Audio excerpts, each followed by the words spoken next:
Bom dia a todos. Quero, em primeiro lugar, cumprimentar o deputado Edmir Chedid pela iniciativa. É sempre muito bom vir a essa casa, a Casa do Povo, Casa da Democracia. Eu já trabalhei aqui quando cheguei em São Paulo, portanto, me sinto bastante à vontade por esses corredores e faço votos que essa casa sempre engrandeça o Estado de São Paulo. Quero também cumprimentar o presidente dessa casa, o deputado Fernando Capês, que já realizou um seminário sobre esse tema. Cumprimentar o deputado delegado Olim, caro amigo e um atuante deputado na defesa da causa da segurança pública. Quero saudar, cumprimentar meu corregedor, vice-presidente, amigo, mestre. As palavras dirigidas a mim, eu as renego, porque eu sei que são fruto da nossa amizade. Eu quero dizer também de público que me sinto no Tribunal Regional Eleitoral protegido, albergado pela experiência, pelo conhecimento técnico, jurídico de Vossa Excelência, sempre me orienta. Não são poucas as vezes, e aqui talvez seja a primeira vez que muitos tomem conhecimento, que antes de proferir um voto, eu peço a orientação do desembargador Padim, o que me acalma e me faça ter uma sessão sempre muito mais segura, porque, mesmo divergindo às vezes, nós temos no Tribunal Regional Eleitoral uma convivência absolutamente harmônica, como deve ser. Saudar meu colega, professor, doutor Costa Wagner, alegria. E depois falar de Vossa Excelência é sempre muito difícil. Quero saudar meu colega professor, doutor André de Carvalho Ramos, um combativo, talvez no Brasil hoje, o membro do Ministério Público que mais conheça de direito eleitoral e nos ensina diariamente naquela corte. Cumprimentar em nome de todos os advogados presentes, a doutora Janine, né, matriarca dessa linda família, e especial saudação às mulheres advogadas, vejo muitas aqui, e me deixa muito feliz saudar a senhora. Só lembrando que quem está falando agora é André Lemos Jorge, que é juiz eleitoral do Estado de São Paulo, e você continua acompanhando na nossa programação a cobertura completa deste seminário. Continue agora com a palavra do juiz. Desde que não envolvam pedido explícito de voto. A menção à pretensa candidatura, olha, eu sou pré-candidato. A exaltação das qualidades pessoais dos pré-candidatos. E os seguintes atos. E aí o legislador elenca quase todos. Eu, por exemplo, tenho feito um exercício de exegese e eu não consigo imaginar o que mais um pré-candidato pode fazer. Poderão ter cobertura dos meios de comunicação social, inclusive via internet. E aí vem, realização de prévias, respectiva distribuição de material informativo, divulgação dos nomes dos filiados que participarão da disputa, realização de debates entre pré-candidatos. Pois, inciso 5º, divulgação de posicionamento pessoal sobre questões políticas, inclusive nas redes sociais.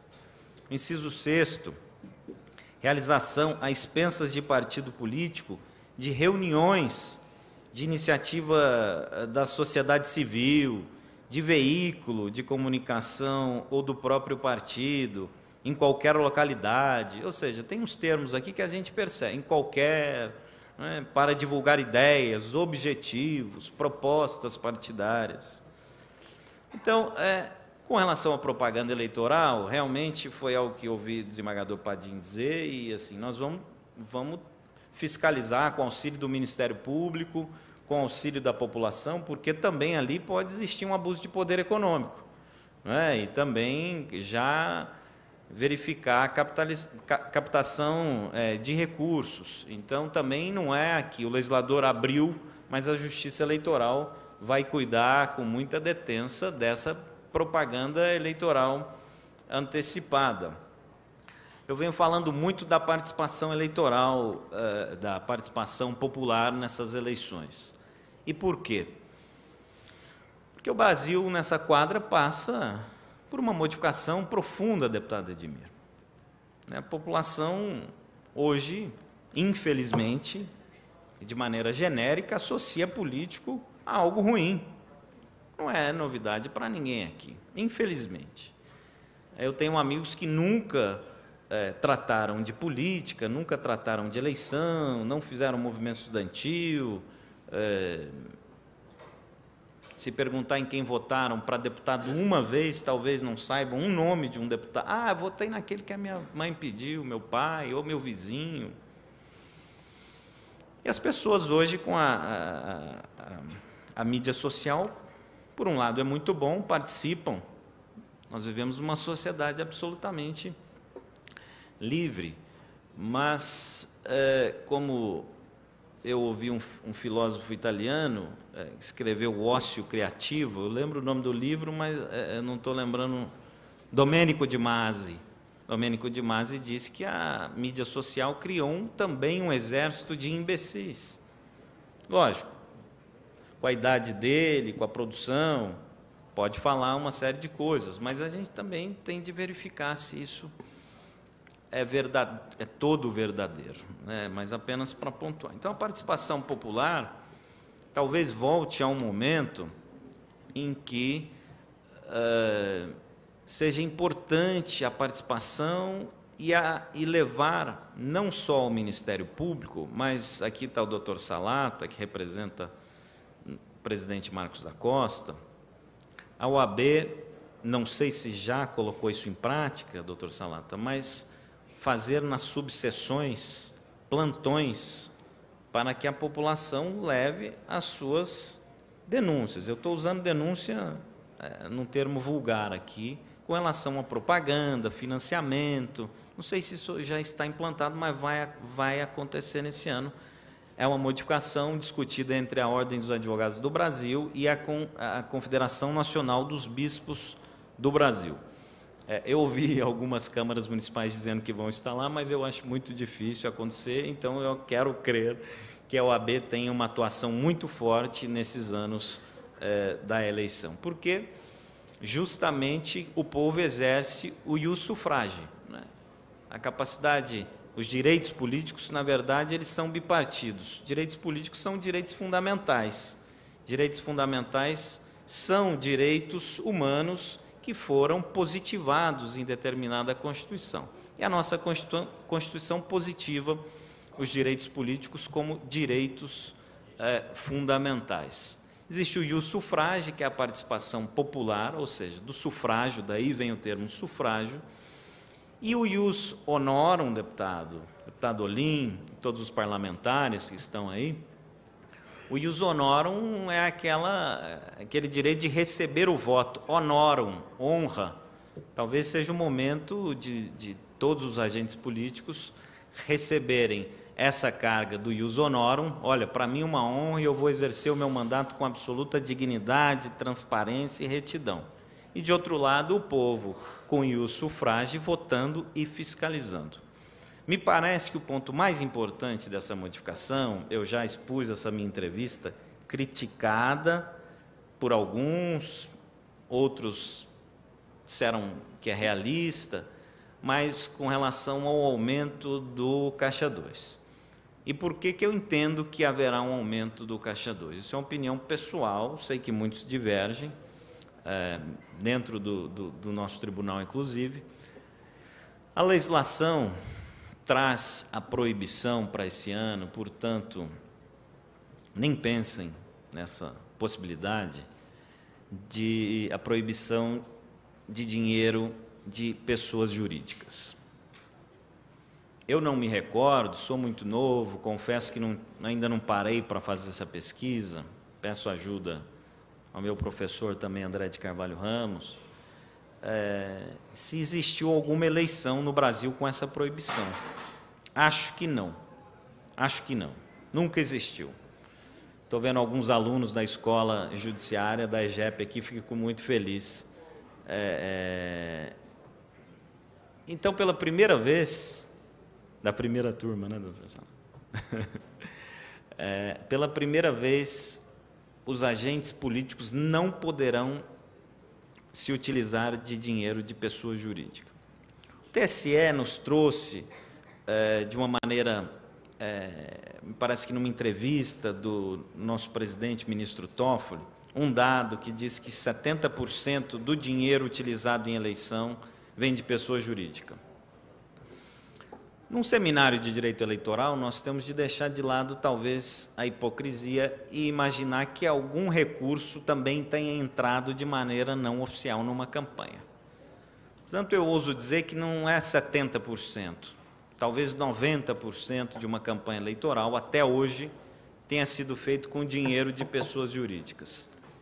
Imediatamente, numa eleição de 2016, a legislação 13165 e também a decisão do Egrégio Supremo Tribunal trouxe a proibição da doação de pessoas jurídicas. Isso faz com que os candidatos hoje tenham aqueles que buscam a reeleição, aqueles que vão se candidatar pela primeira vez, e esses terão uma dificuldade tremenda, porque a eleição diminui o tempo, toda aquela questão que nós falamos daqui a pouco. O sujeito vai ter de agora fazer campanha com qual dinheiro? Dinheiro do fundo partidário, dinheiro de pessoa física. Basicamente é esse o dinheiro que o sujeito tem. E aí vem um grande município. Eu não sei quanto tem um fundo partidário. Muitos dos diretórios com o fundo partidário suspenso por decisões nossas. Existe ainda alguns partidos, deputado, que têm que são cartoriais.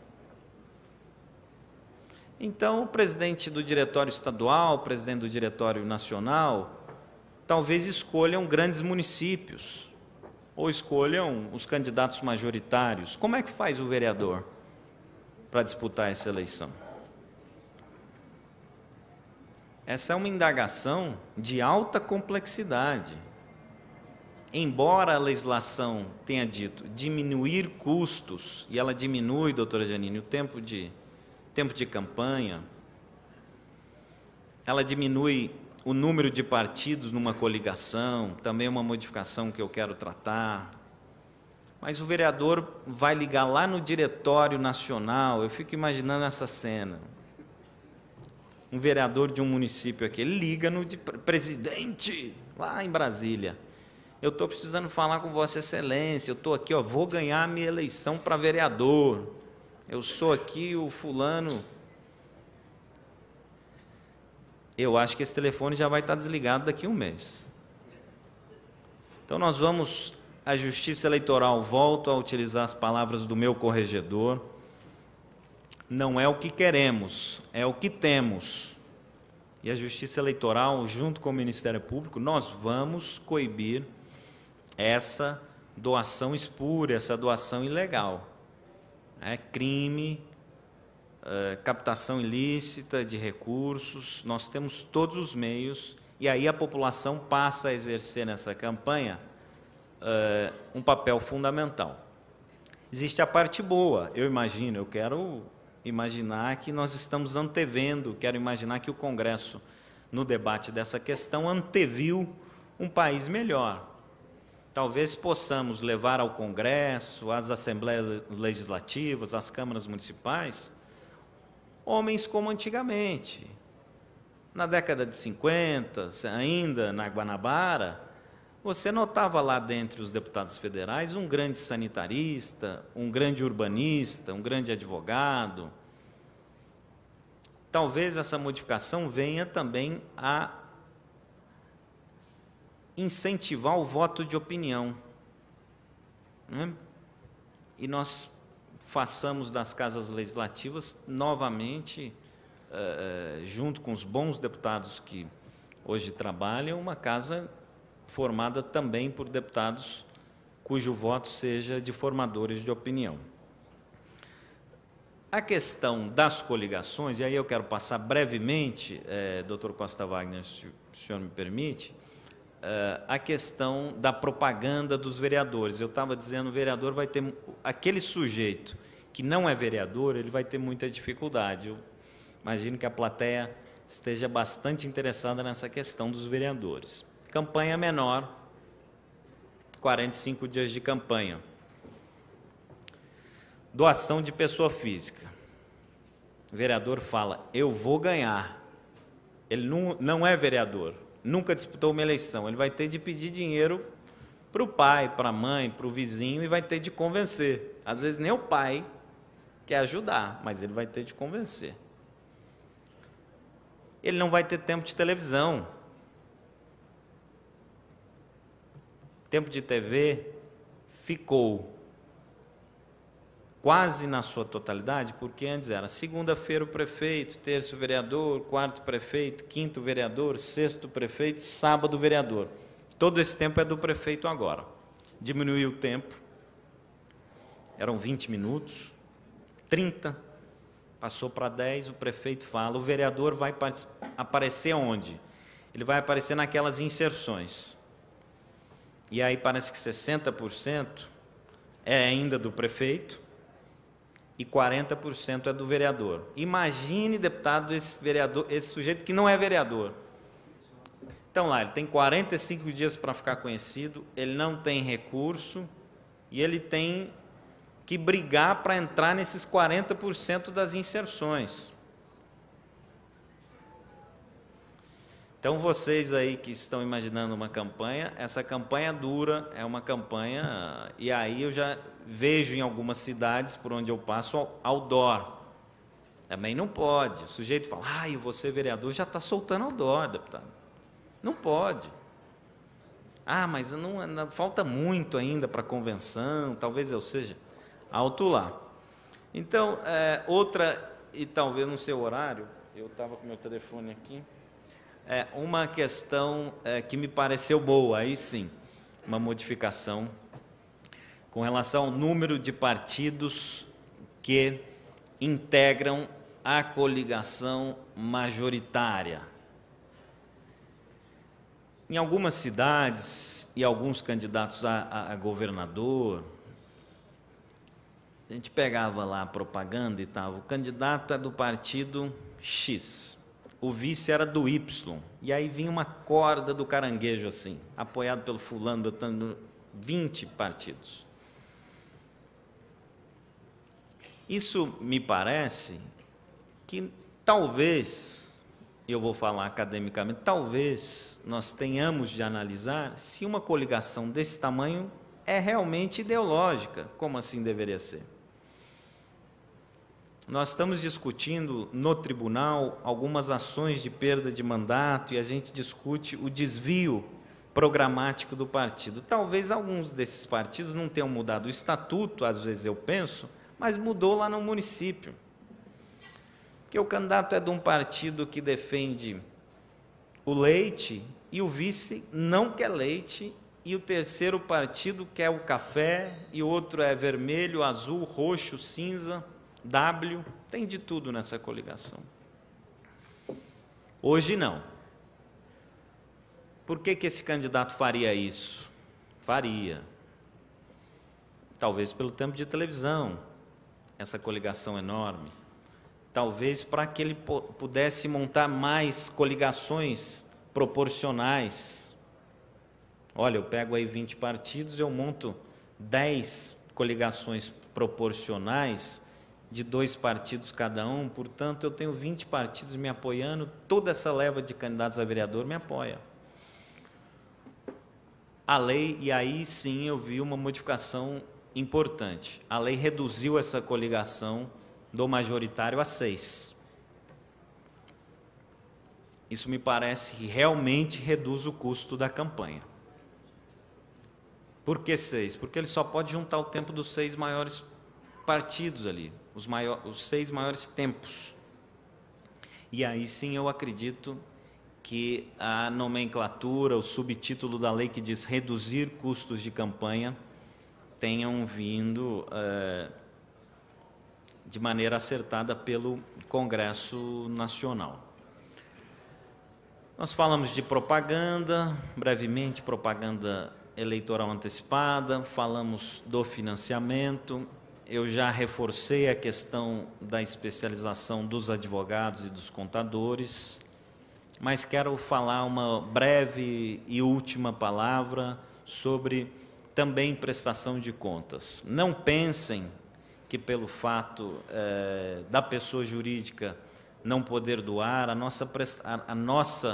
o nosso julgamento, o julgamento da Justiça Eleitoral sobre prestação de contas, será de alguma forma mais brando. Não. Prestação de contas é algo muito sério. E, novamente, eu reforço, a função dos contadores nesse momento é muito importante. Não é só, não, as contas desaprovadas não geram, eu tenho ouvido muito isso por onde eu vou.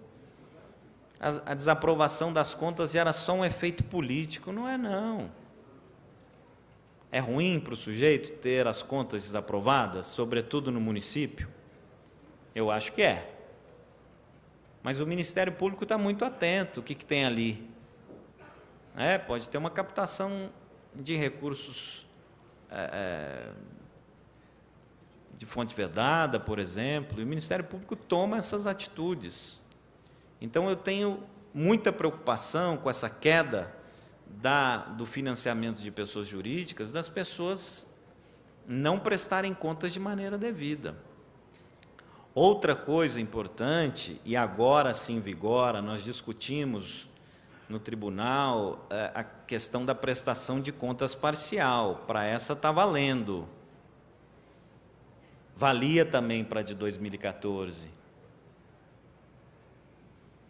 Eu, assim que cheguei ao tribunal, recebi para relatar as contas do governador de São Paulo. E ali não houve a prestação de contas parcial. O primeiro encaminhamento do tribunal foi pela desaprovação. O Tribunal Superior Eleitoral, que expede a resolução e havia exigido esta prestação de contas parcial, disse que não, vigorava para 2014, mas que vigoraria para 2016. Portanto, está valendo.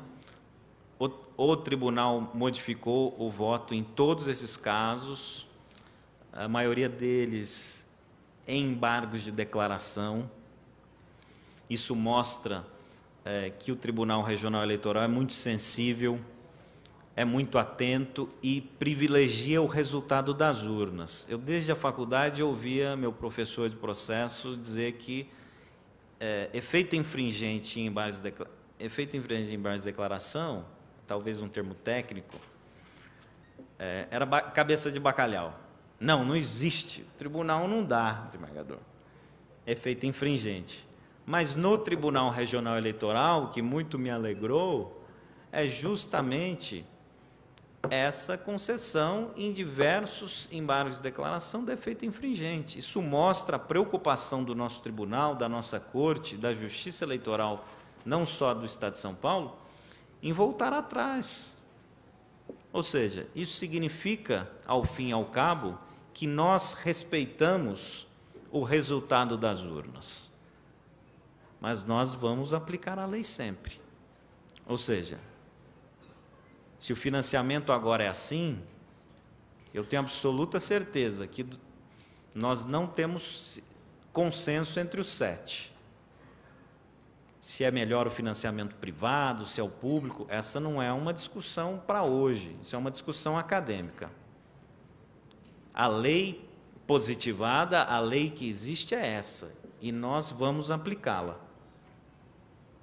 Nós não estamos aqui fazendo política legislativa, isso compete ao Congresso Nacional. De outro modo, com relação à propaganda, a lei é essa. As pessoas estão achando que agora vale tudo.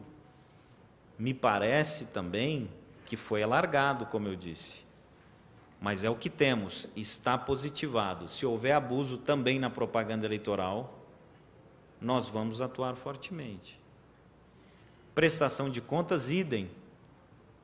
Renovo a fala. Agora a pessoa jurídica não doa. Minha prestação vou fazer agora é só pessoa física, faço uma lista aqui de CPF. Cuidado, é muito fácil cruzar o CPF. Fica aqui talvez uma sugestão última. De modo que me pareciam essas as principais modificações.